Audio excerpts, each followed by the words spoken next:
Hey everyone, in this video, we're gonna go over another core concept for building on Solana, which is cross-program invocations, also known as CPIs.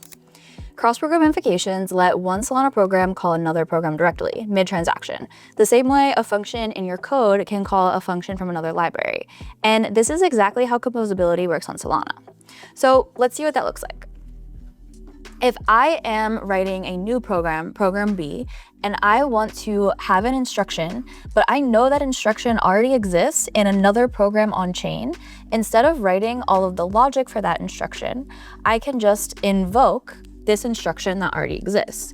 So all I have to do is call the instruction when I'm writing my program.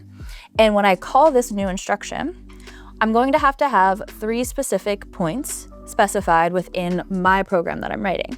That's going to be the program ID of the other program that I'm invoking for this instruction, and also all of the accounts that are needed to call this instruction, as well as the data that is needed for this instruction. Now, the path splits at the CPI step depending on who needs to sign. You can either have a regular invoke, which just forwards along whatever signers were already on the transaction, or you could have invoked sign, which lets your program sign on behalf of a PDA it controls. It has no private key needed, just the write seeds and the bump. So when I am invoking this instruction and I need a PDA account, on top of these points, I'm also going to have to include the seeds and the bump of the PDA that I want to sign with for this instruction. And that is a high-level overview of CPIs on Solana. If you have any questions, let me know in the comments below. Thanks for watching.